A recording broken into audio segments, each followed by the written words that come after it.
Okay.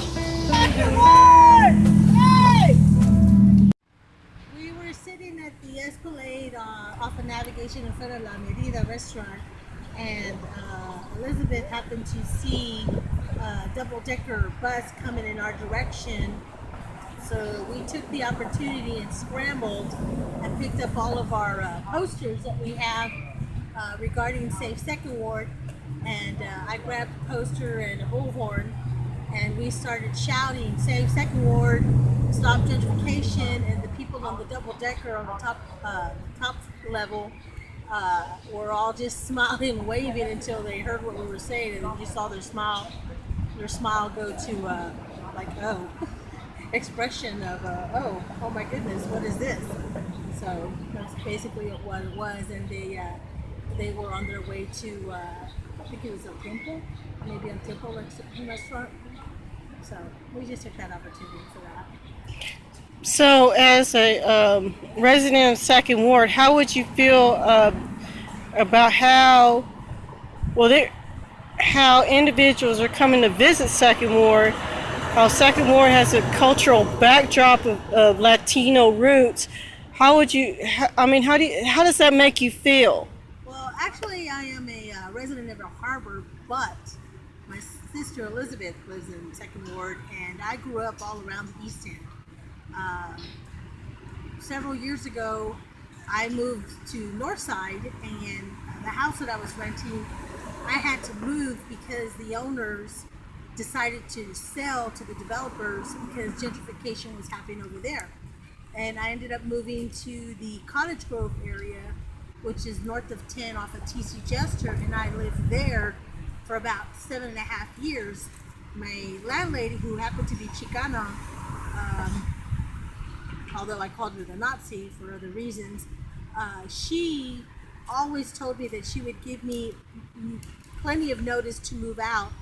When she decided to sell her home and she notified me, she said, "I'll give you plenty of time again."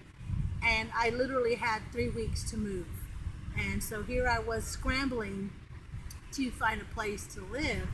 I had already in my mind made the decision I was going to be coming back to the neighborhood to be closer to our parents. But because I did not have much notice, the home that I'm in is not exactly what I wanted. I wasn't wanting to return to rent. I was wanting to return to purchase. And so I am there now.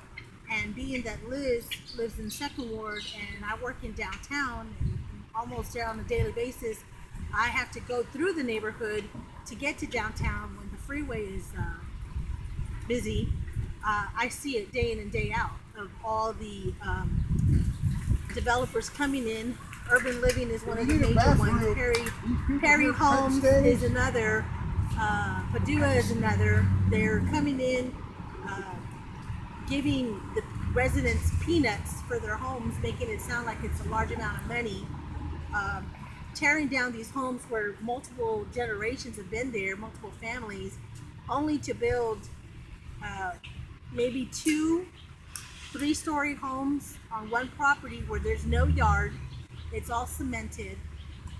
Their taxes go up because they can't afford to pay the skyrocketing amount of taxes. So it's just a domino effect of one by one, these residents have to leave because they can't afford it. And if they don't just want one lot, they want to buy multiple lots or a whole street at a time because they want to develop the whole block. I've seen it in my neighborhood where they will buy 3 lots at a time and will put 6 houses on that. It's all cemented. You have no backyard. You hardly have a little front yard about this big, and that's considered a patio home. The houses that they build, the contractors work year round no matter what the weather is, and the houses are shit. Right away within the first year, everything's cracking or peeling or rusting or whatever. Even the people that stay there, that have been there maybe the last 5 years, they end up leaving because the houses are not worth it. Although material-wise, it's not worth it. the quality is not worth it, and they end up going elsewhere. And yet these houses are worth 489,000 and above. So, how does anyone feel about what they're doing now in regards to making taxpayers pay uh, for toward the street The for tiers, Purdue? Yes. tiers 23.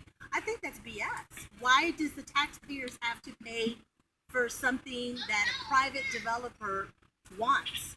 If you want that street, then you should purchase it outright.